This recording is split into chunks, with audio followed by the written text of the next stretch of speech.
Chase Thomas podcast. My nephew needs me to record. See, I already hate it. I hate it. All right, hello, welcome back to another episode of the Chase Thomas podcast, where I'm still the aforementioned Chase Thomas, coming to you live from Knoxville, Tennessee, Everything School HQ. We've got a first timer over here. He's got a busy day as we're taping this on a Friday. Reese Chapman, Tennessee Vols starting right fielder. Reese, good morning. How are you? Good. I'm great right now. I mean, every day I get to wake up and have breath in my lungs. So I'm great. So I'm doing well. How are you?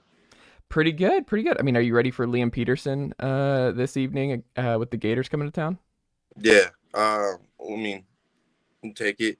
We did our practice. I mean, we prepared for him as best as we can, and we're just ready to compete.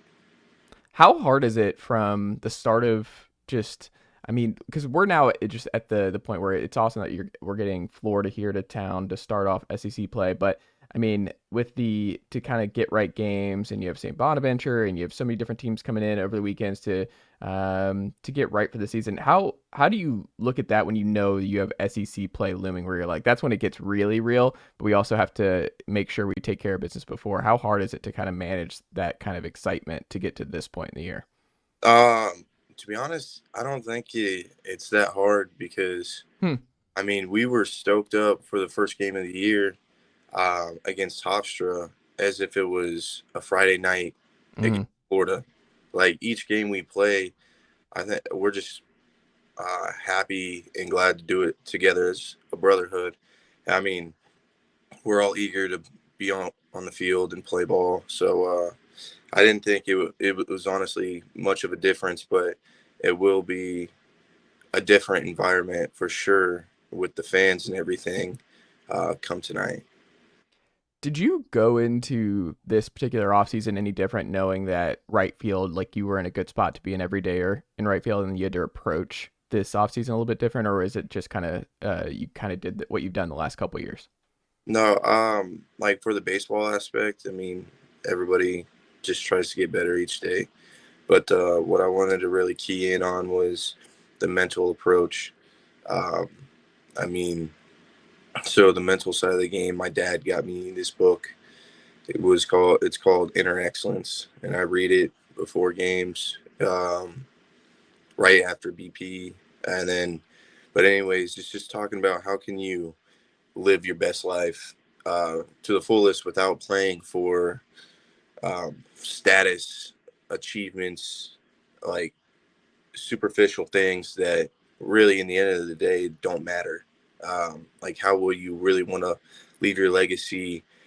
Because personal growth comes from just what you want to, like personal relationships. It talks about that. And so everyone's biggest fear is to be fully known yet rejected. And everybody wants in their life is to be fully known yet loved.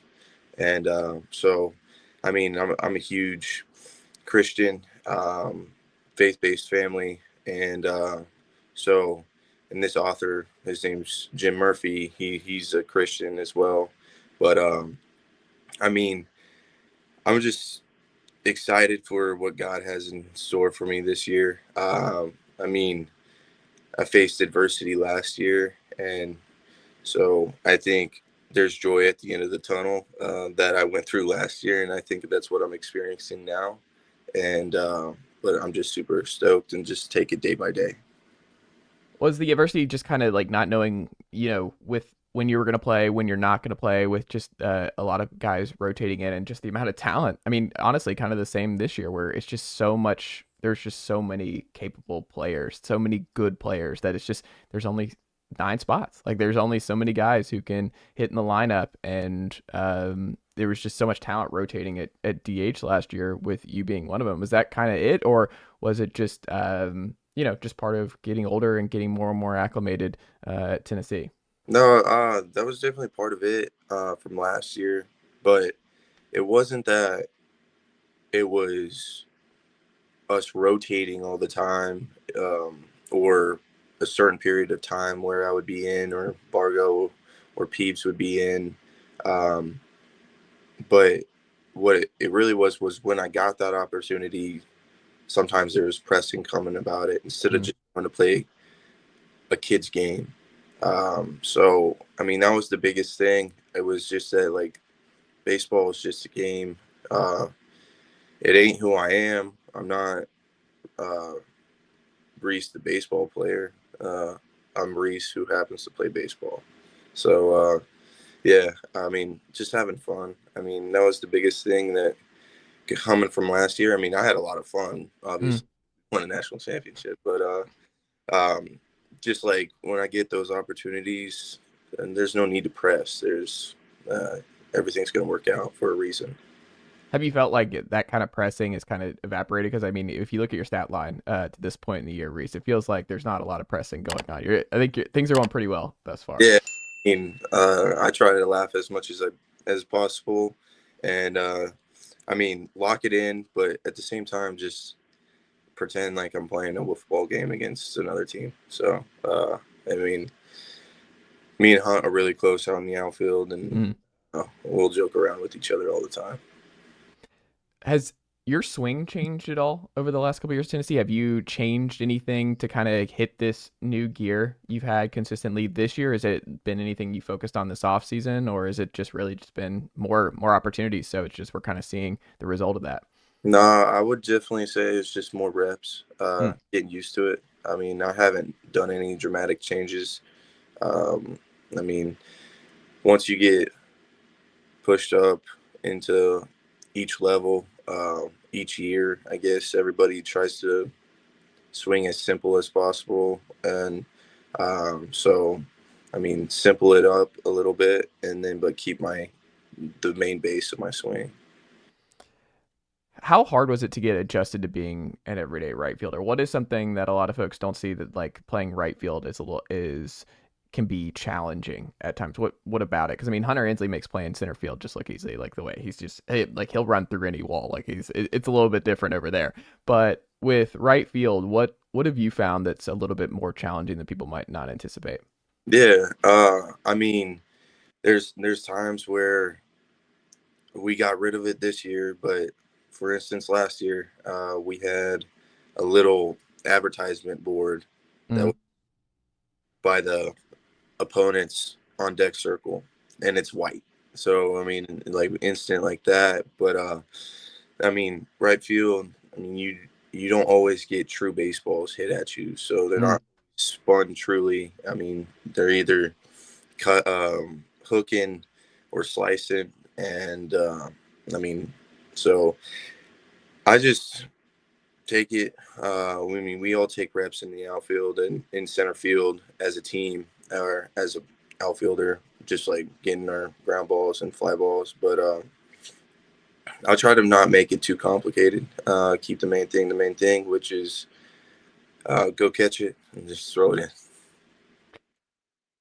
It's funny now because I mean it's when you look at just who the vets are. I mean, you talk about Hunter. Hunter obviously one of the leaders on this team. Do you feel like when you look around, because I imagine like time just flies, man. Like it just you move through and you're like, man, it's 2025. That happened in a hurry. Do you look around and you look at the roster this year and you see Levi Clark, Chris Newstrom, Manny Marin, and you're like, oh, I'm one of the vets now. Like, has it hit you that you are one of the vets and leaders on this team now?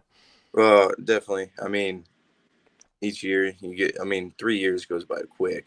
Yeah. I mean, it felt like yesterday I was just a pup. And, but I'm just excited. I mean, they prepare like pros. I think everybody's going around their business like pros. So everybody has input as some sort of a leader on the team. So it's not trying to be, point at somebody and be like, yo, you have to be the leader on this team. Like, I think it's a free flow locker room where everybody has something to say or has the space to say it. So it creates a free environment for everybody. Who's the funniest guy on in the team this year? Yeah. I mean, Stone Lawless is funny. Yeah. I mean, Dean Curley's always funny, but Yeah, say those two. Stone Lawless and Dean Curley. There you go. Oh, but I mean, like over. I mean, Hunt is by far. But like, if I took away Hunt, you got Dean and Stone. How much does it help just having Hunter Ensley in center when you're playing right? You talk about like the hooking and just the different kind of balls you're getting, but does it kind of put you at ease a little bit? And whoever's in left field, whether that's Jay, Dalton, whoever, where you're like Hunter's going to cover some ground, and it's we've got some help here in the back in the back end. Definitely. I think the biggest thing is that our communication is. I trust him, and he trusts me, so it makes things a lot easier. What about when you got, I mean, a highly decorated high school player, you get Tennessee, and last year, like you said, you were DHing and you're kind of really starting to get your feet wet in terms of like some consistent playing time. This year, you're playing every day.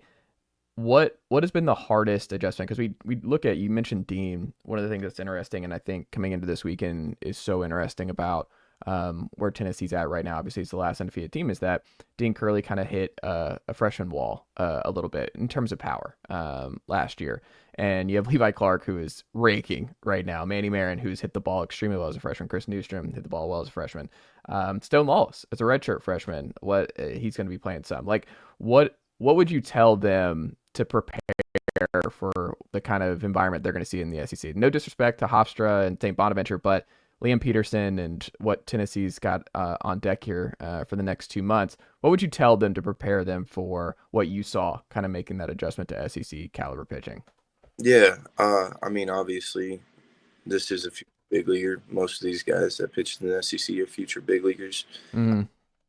Or have a great chance of being a big leaguer. What I've learned through my last 2 years was that, I mean, talking to Hunt, even my roommate Dylan, Simo, is that just stick to your approach.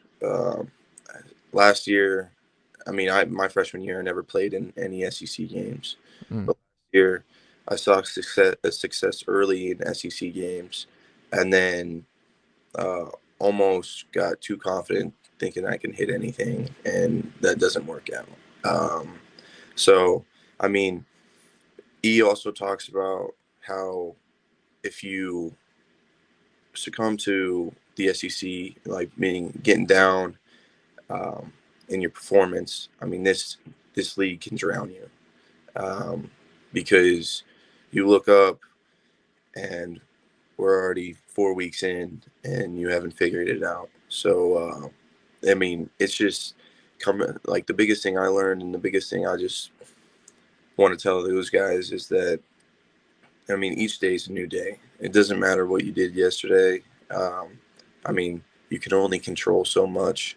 And so the biggest thing is just control the controllables. I mean, you're not going to go up there and most likely you're not going to hit 500 against these pitchers like Levi has. I mean, never say never with Levi.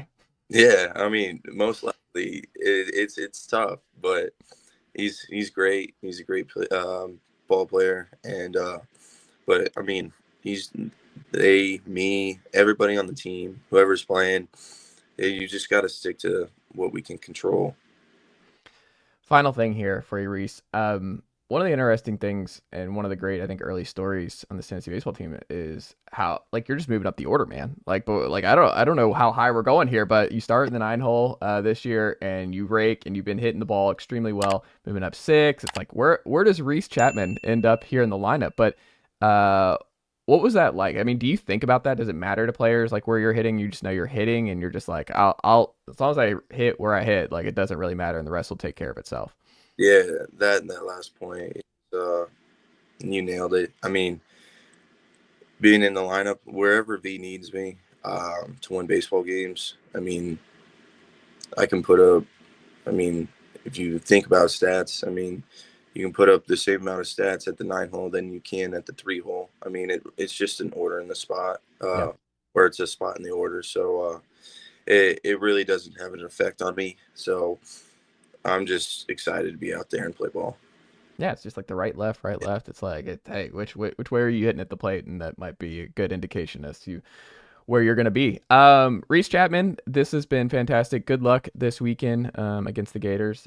Can't wait to watch. Hopefully the weather cooperates because that no indoor availability. So let's hope that Lindsey Nelson and everything can stay dry and we can watch an awesome weekend of big time SEC competition with the Gators. Sure. Thank you. Nicely done, nephew. The Chase Thomas Podcast. Hell yeah.